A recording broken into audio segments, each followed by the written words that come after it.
¿Qué pasó en el huerto del Edén? Será nuestro tema en esta tarde. El fabulista Esopo cuenta la historia de un joven que se estaba ahogando en un río y alguien pasó y vio que se estaba ahogando en un remolino y este le comenzó a gritar que por favor lo salvara.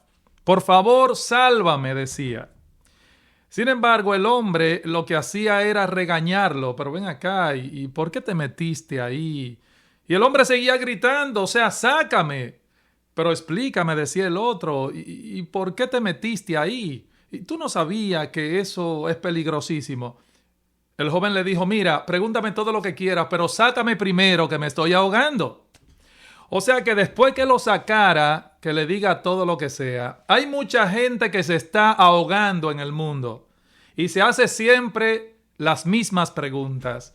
¿Y de dónde vino el pecado? ¿Pero por qué Dios permitió que Adán pecara? ¿Y por qué hay tanta maldad en este mundo? ¿Y por qué Dios permite las guerras? ¿Por qué hay tanta gente inocente muriendo ahora mismo? Pero resulta que usted sabe que es pecado y usted sabe en el fondo de su alma que el pecado es una realidad. Pero siempre hacen las mismas preguntas. ¿Pero de dónde vino? ¿Y por qué? ¿Y por qué Dios? ¿Y por qué aquello? Sin embargo, yo creo que si usted se está ahogando, lo principal ahora mismo es salvarlo. Y después le enseñaremos la otra parte. Y esa otra parte está en la Biblia, que es lo que veremos hoy. Leemos Génesis capítulo 2. ¿Qué pasó en el huerto del Edén? Génesis 2, 8 al 15. Lo vamos a presentar en pantalla o a proyectar la lectura. Génesis 2, 8 al 15 dice así. Y Jehová Dios plantó un huerto en Edén al oriente y puso allí al hombre que había formado. Y Jehová Dios hizo nacer de la tierra todo árbol delicioso a la vista y bueno para comer. También el árbol de vida en medio del huerto y el árbol de la ciencia del bien y del mal. Y salía de Edén un río para regar el huerto, y de allí se repartía en 4 brazos. El nombre del uno era Pisón, este es el que rodea toda la tierra de Ávila, donde hay oro. Y el oro de aquella tierra es bueno, y hay allí también bedelio y ónice, son piedras preciosas. Versículo 13. El nombre del segundo río es Gihón. Este es el que rodea toda la tierra de Cus. Y el nombre del tercer río es Hidekel. Este es el que va al oriente de Asiria. Y el cuarto río es el Éufrates, el río más caudaloso del mundo. Versículo 15. Tomó pues Jehová Dios al hombre y lo puso en el huerto de Edén para que lo labrara y lo guardase. Pregunta en esta tarde, ¿qué pasó en el huerto del Edén? La palabra Edén significa delicia, abundancia, gozo. Eso es lo que significa Edén. O sea que el Edén era un lugar sumamente hermoso, muy especial para el hombre. Por eso Salomón, cuando ve la decadencia de la humanidad, él dice en Eclesiastés 7:29, véanlo, Eclesiastés 7:29, dice Salomón, yo solamente esto he hallado, que Dios hizo al hombre recto, pero ellos buscaron muchas perversiones. En otras palabras, no culpemos a Dios de que haya pecado en el mundo, por favor, ni de que haya hambre, ni de que haya dolor, ni de que haya muerte, ni de que hayan enfermedades, ni de que haya guerra. No culpemos a Dios. Dios, dice Salomón aquí, hizo al hombre recto y lo puso en un lugar de gozo, delicia y abundancia, pero, dice Salomón, ellos buscaron muchas perversidades. La Biblia nos enseña en el Génesis que todo lo que salió de la mano de Dios era bueno en gran manera. En gran manera, no simplemente que era bueno en gran manera. De continuar así, en ese estado, este mundo habría sido un lugar sin dolor, sin desgracias, sin guerras, sin muerte. El mundo hubiese sido un lugar completamente seguro para el hombre y para todas aquellas criaturas que habitan en él. Pero,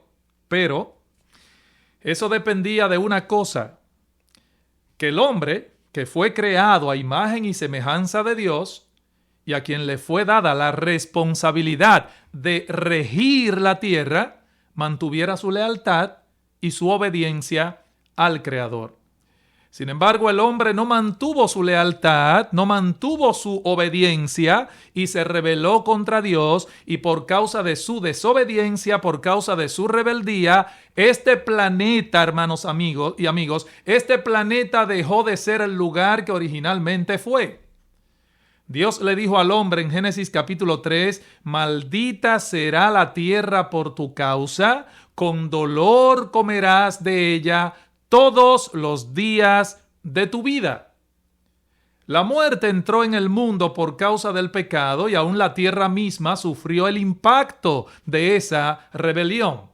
Esa es la realidad, hermanos y amigos. Este mundo dejó de ser un lugar seguro a partir de Génesis capítulo 3. A partir de Génesis 3, este mundo está lejos de ser lo que originalmente fue. Ahora bien, Dios probó al hombre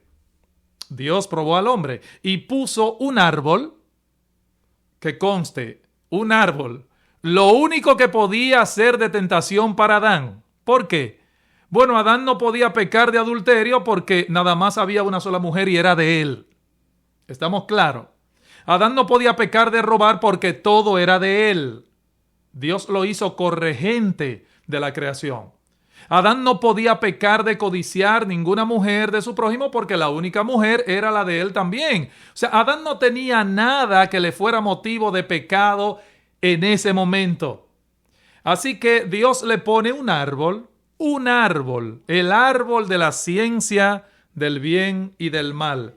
La pregunta de la gente es, pero ven acá, ¿y por qué Dios hizo eso?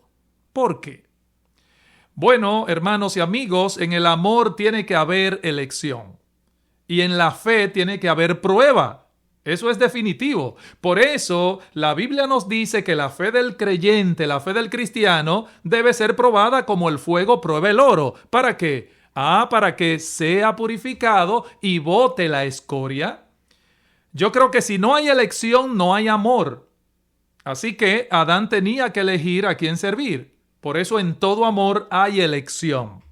¿Ok? En toda fe hay prueba. Porque la fe es como el oro que se prueba con fuego. Pero hay que probarla. Debe ser probada. Y en toda prueba de amor, repito, hay elección.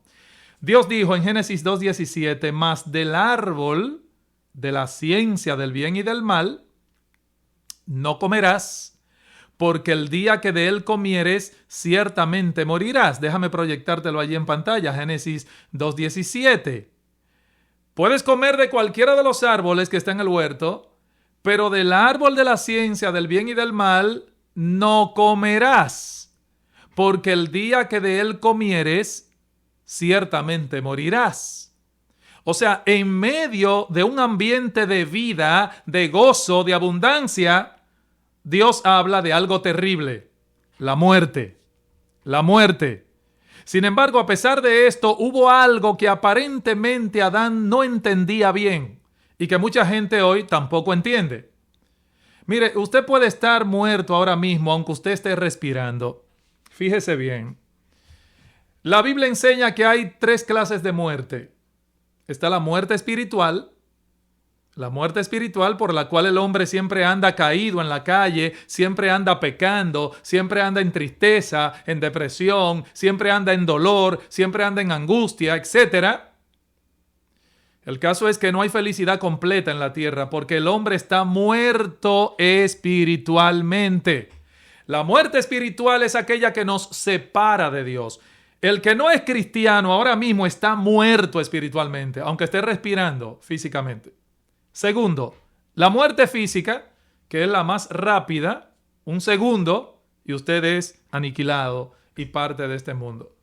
La muerte física.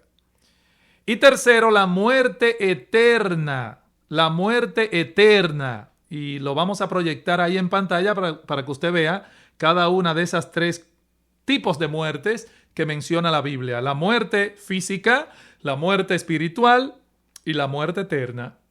Bueno, Apocalipsis le llama a esta la muerte segunda, condenación eterna, separado eternamente de la presencia de Dios. Qué terrible es eso. Luego que una persona parte sin Cristo de este mundo, estará separado eternamente de la presencia de Dios. Eso es lo peor. Eso es terrible. O sea que hay 3 tipos de muerte: muerte física, muerte espiritual y muerte segunda o muerte eterna. Así que la muerte entró al mundo. Primera cosa que fue fruto del pecado. El mal entró a una tierra que todavía no conocía eso. Por eso hay pecado en el mundo. Hay pecado en el mundo. Óigame, aunque los psicólogos digan que no, hay pecado en el mundo y por eso el mundo está mal. Miren, todas las filosofías del mundo, todas tienden a enseñar al hombre que el pecado no existe. Por ejemplo, el taoísmo dice: hay mucho o hay muy poco mal en el mundo y nadie es responsable de eso. Eso dice el taoísmo. El islamismo y el hinduismo dicen: no hay mal en realidad, solamente una equivocación pasajera. El zoroastrismo dice: la culpa es de Angra Mainyu. El budismo dice: nadie es responsable del mal que hay en el mundo. Y Schiller, un psicólogo muy famoso, dice que el mal no depende del hombre en sí, sino del ambiente que le rodea.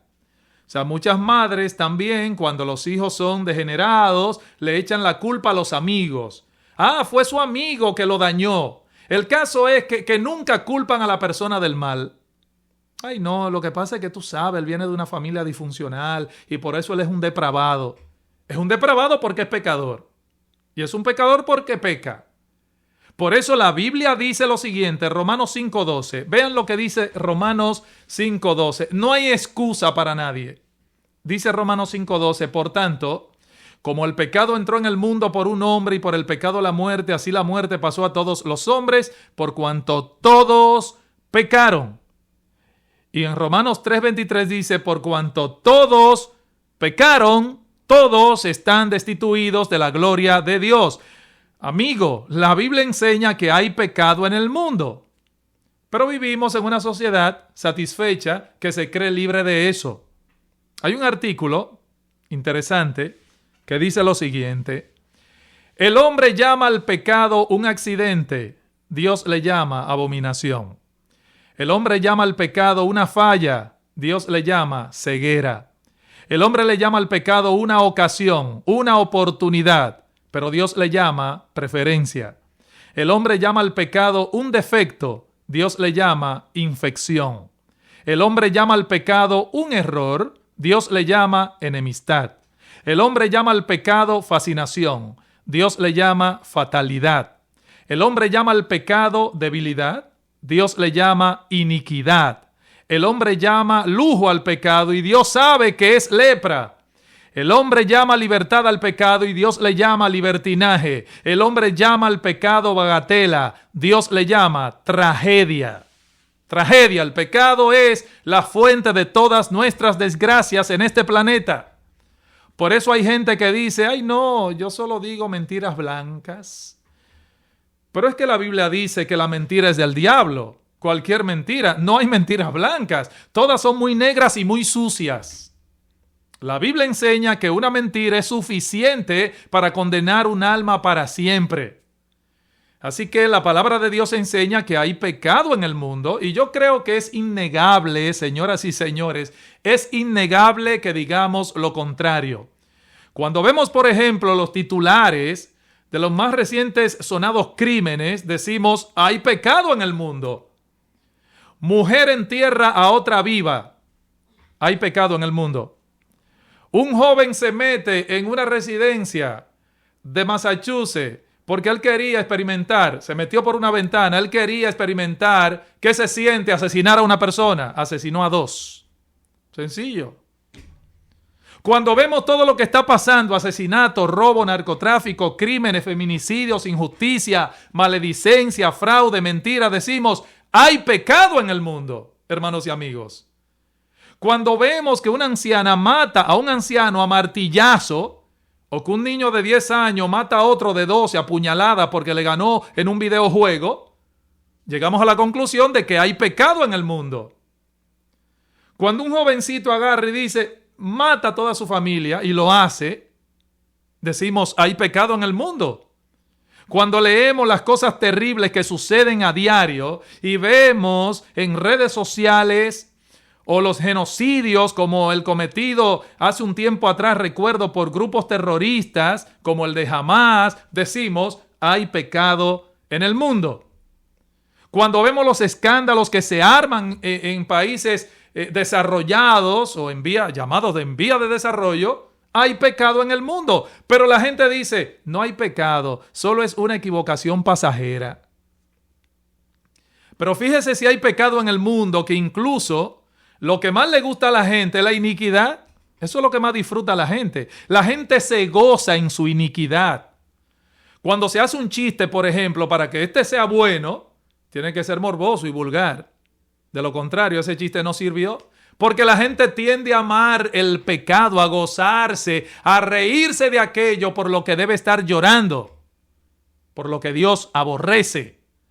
O sea que hay pecado en el mundo desde el huerto del Edén, señores. Hay guerras, traiciones, los esposos no se aman, divorcio, droga, vicio, pecado, hipocresía, mentira y pare de contar. Pecado en el mundo. ¿Y qué es pecado? Pecado es transgresión de la ley de Dios. Pecado es errar al blanco. Es la palabra hebrea hamartía, que significa errar al blanco. El hombre tiró la flecha tratando de dar en la diana y lo que hizo fue que salió. No dio en el blanco. Errar al blanco, eso es pecado, hamartía. Esto es lo que ha pasado con el hombre. En vez de dar en el blanco, tiró para otro lado. De manera que lo primero que entró en Edén fue el pecado, la raíz, la fuente de todas las desgracias que hay en este mundo. Pregunta, ¿qué entró en Edén? Bueno, Génesis 3 nos enseña otras cosas que el hombre conoció en ese pecado del Edén. Versículos 9 al 11 de Génesis capítulo 3. Lean conmigo, dice allí, mas Jehová Dios llamó al hombre y le dijo, ¿dónde estás tú? Y él respondió, oí tu voz en el huerto y tuve miedo porque estaba desnudo y me escondí. Y Dios le dijo, ¿quién te enseñó que estabas desnudo, Adán? ¿Has comido del árbol de que yo te mandé no comieses? Fíjense, desde el pecado del Edén, el hombre comenzó a sentir un sentimiento extraño, la vergüenza. Ese sentimiento como de estar desnudo, como una persona que le falta algo, un vacío existencial. Eso comenzó en el Edén. Eso se originó en Edén. Ahora yo me pregunto, esa tristeza del hombre y ese vacío tan grande que tiene la forma de Dios y que por lo tanto solo Dios puede llenar, ¿a qué se debe? Personas que inclusive materialmente lo tienen todo. Usted dice, pero ¿cómo es posible que esa persona que tiene dinero, que tiene buenas propiedades, que lo tiene todo materialmente, sin embargo vive como con una depresión, una tristeza grande, una angustia, un problema, un sufrimiento, un dolor, una frustración? La pregunta es, ¿de dónde proviene eso, hermanos y amigos? Eso vino como consecuencia de la caída en Edén. Hay un vacío grande en el hombre. Y fue lo que pasó con Adán. Tristeza, frustración, miedo, dolor, temor, vergüenza, miedo al ridículo, miedo a ser menospreciado de la vida, temor a ser pisoteado por la gente, pensando continuamente qué piensan los otros de mí, etc. El caso es que el hombre vive una angustia tremenda, una desnudez, como si le faltara una ropa que ponerse. Dice la Biblia que en Edén el pecado produjo eso. El versículo 8, seguimos leyendo Génesis 3, también dice algo más. Dice Génesis 3:8, y oyeron la voz de Jehová Dios que se paseaba en el huerto al aire del día, y el hombre y su mujer se escondieron de la presencia de Jehová Dios entre los árboles del huerto. Mire, ese afán de huir de Dios, no de correr hacia Dios. El hombre no corre a Dios, el hombre corre de Dios. Ese afán de huir de Dios y de trancarle la puerta al que va a predicar el evangelio, no me hable de eso. no quiero saber de eso, no quiero escuchar. Eso viene desde que pecó el hombre. Dice aquí que se escondieron de la presencia de Jehová entre los árboles del huerto. Versículo 10, seguimos leyendo. Versículo 10, Génesis 3 dice, y él respondió, oí tu voz en el huerto y tuve miedo porque estaba desnudo y me escondí. Me escondí. Mucha gente cuando oye la voz de Dios, como está desnudo, se esconde también. Porque sabe lo que implica el conocer a Cristo, ponerse una ropa y andar en vida nueva y andar ya sin la vergüenza de estar pecando continuamente. Eso es lo que el hombre no está dispuesto a abandonar su pecado. Por eso oyen la voz de Dios a través de la predicación del Evangelio, pero no se entregan a Cristo, sino que oyen la voz, tienen miedo y mejor se esconden, pero no se arrepienten. Ese es el problema del hombre, tiene miedo. Tiene miedo porque desde que el hombre pecó, tiene miedo de Dios. Oí tu voz, Jehová, en el huerto, y tuve miedo. Tiene miedo porque presiente en su corazón que algún día tendrá que darle cuenta a Dios por su vida. Y la Biblia dice que así será, efectivamente. Debes temer porque un día tendrás que rendir cuenta. Todo hombre se ha de parar delante de Dios. El cristiano para salvación le dará cuenta por sus obras a Dios, por su fidelidad, por el uso que hizo de sus talentos, pero el incrédulo tendrá que pararse delante de Dios para condenación. Y escúchame esto bien, mi amigo. Después que uno muere, ya no hay misa, ni rezo, ni purgatorio, no hay nada. El hombre que murió sin Cristo, óigame, le pueden hacer lo que le hagan y no lo mueven. No lo mueven, se va a quedar ahí en condenación. ¿Qué más pasó en Edén para avanzar? Desprecio al prójimo. Desprecio al prójimo. Versículos 12 al 13, Génesis capítulo 3 dice, y el hombre respondió, la mujer que me diste por compañera me dio del árbol y yo comí. Entonces Jehová Dios dijo a la mujer, ¿qué es lo que has hecho? Y dijo la mujer, la serpiente me engañó y comí. Miren, ese afán de echarle la culpa al otro nació en Edén también. La falta del esposo a las esposas se originó en Edén.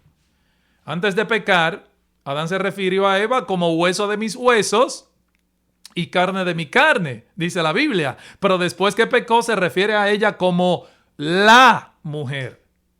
Ni siquiera mi mujer, la mujer que tú me diste, Dios. O sea que le está echando la culpa a Dios por haberle dado una esposa. Esa mujer que tú, Dios, me diste a mí, fue la causa de tropiezo para que yo pecara contra ti.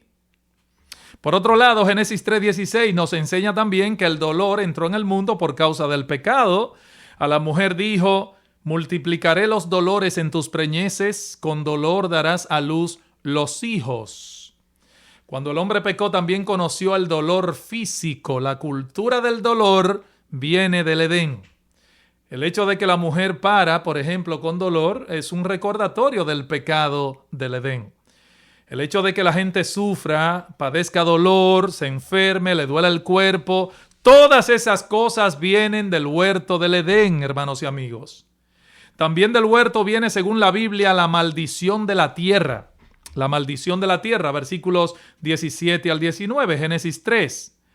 Y al hombre dijo, por cuanto obedeciste a la voz de tu mujer y comiste del árbol de que te mandé, diciendo, no comerás de él, maldita será la tierra por tu causa. Con dolor comerás de ella todos los días de tu vida, espinos y cardos te producirá, y comerás plantas del campo. Con el sudor de tu frente comerás el pan hasta que vuelvas a la tierra, porque de ella fuiste tomado, pues polvo eres, y al polvo volverás.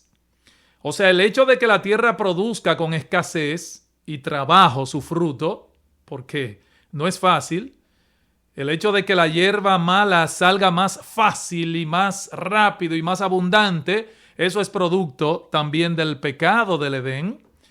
Hasta ahora hemos visto entonces muchas consecuencias del pecado en el Edén. Ya vimos que el mal entró en Edén, o sea, el pecado. Los conflictos existenciales entraron en el huerto del Edén.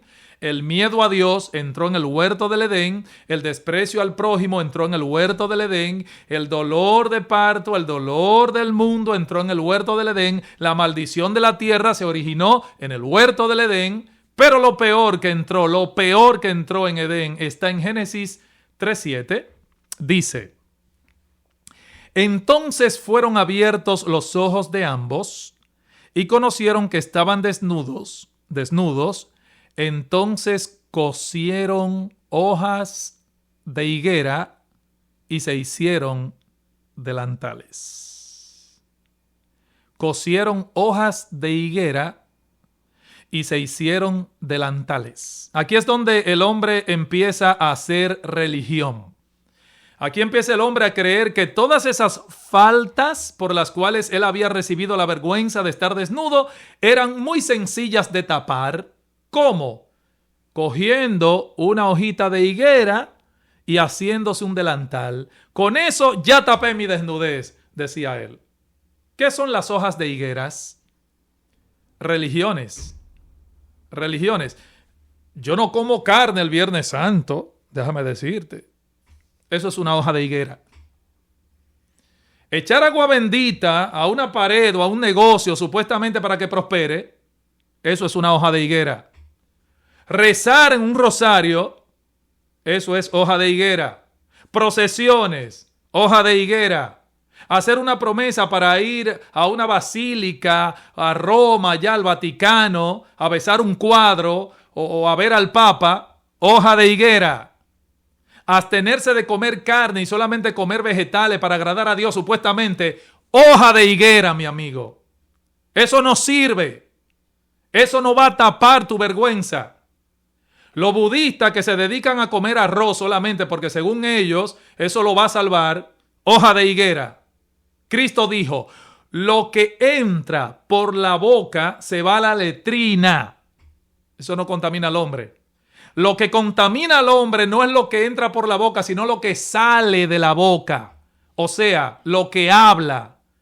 Lo otro es hoja de higuera, mi amigo. Hoja de higuera son aquellos esfuerzos que las personas creen para poder cubrir sus faltas. Y cada cual busca sus hojas de higueras favoritas para cubrir sus faltas. Pero cosas tan profundas como el dolor, como la vergüenza, el miedo, el terror, el espanto, el ridículo, el vacío existencial, no pueden taparse con hojas de higueras. Necesitamos algo más excelente. Cada religión cree tener la hoja más grande de higuera. Parece que es una competencia. Vamos a ver cuál es la religión que tiene la hoja más grande de higuera. Aquí es que está la más grande. Aquí palmoteamos más duro. Tenemos una hoja de higuera. Aquí hablamos en lengua. Aquí cantan de colores. Tenemos una hoja de higuera. Aquí siempre hay fuego. Aquí cantan siempre, siempre es hermoso vivir. Mujeres que están frustradas porque sus esposos las engañan. Pero se van a cantar aunque lo que quieran es matar a ese hombre. Pero cantan siempre, siempre es hermoso vivir. Pero usted sabe que no es hermoso vivir. En el fondo usted sabe que no es así. Usted sabe que no. Hoja de higuera. Ese es el fruto de una pintura de cal.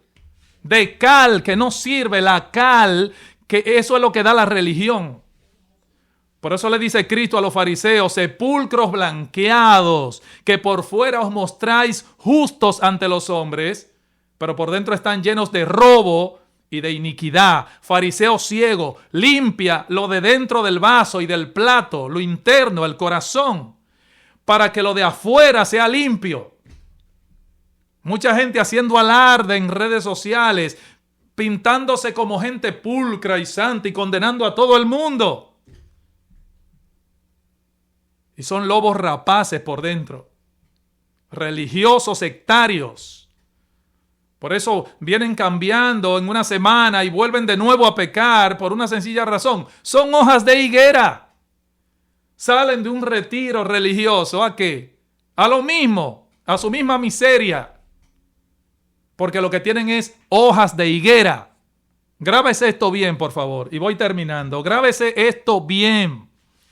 No hay una hoja tan grande en el mundo entero que pueda cubrir el pecado. Punto. Por eso dice el profeta Jeremías. Dice Jeremías: aunque te laves con lejía y amontones jabón sobre ti, la mancha de tu pecado permanecerá delante de mí, ha dicho Jehová el Señor. Usted dirá, pero en Edén nada más hubo cosas malas. No, yo quiero terminar con la buena que hubo en Edén. Hubo una cosa buena en Edén.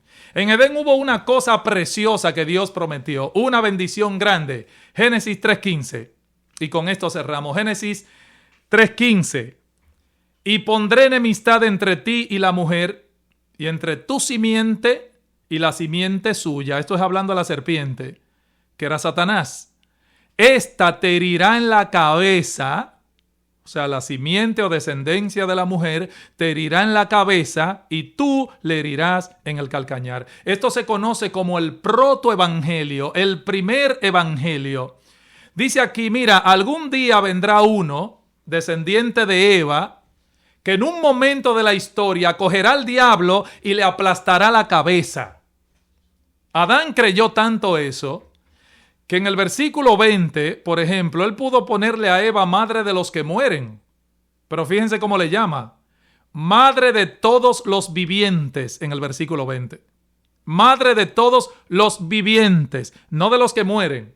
O sea, cuando él recibe la promesa que de la simiente de Eva vendría a ser un especial, un Mesías, que iba a librar al mundo de ese yugo que dejó el Edén, Adán le pone a Eva madre de los vivientes. Y en el versículo 21, Dios da una de las enseñanzas más grandes de la historia. Versículo 21, y Jehová Dios hizo al hombre y a su mujer túnicas de pieles y los vistió.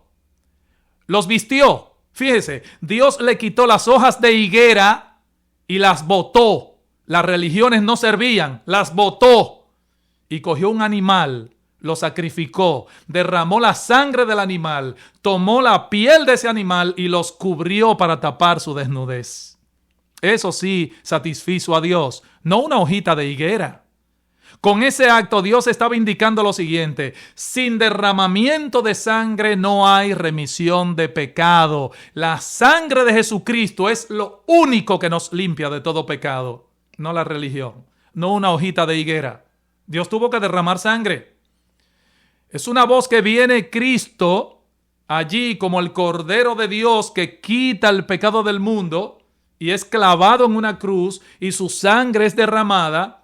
Antes de ser clavado, tomó una copa diciendo, fíjense esto que Cristo dijo, esto es mi sangre del nuevo pacto. O sea, después que Adán, o de Adán más bien, después de él, pasaron muchos pactos y se sacrificaron muchos animales, pero dice Cristo, esta es mi sangre del nuevo pacto, del nuevo acuerdo, la nueva alianza que por muchos es derramada. ¿Para qué?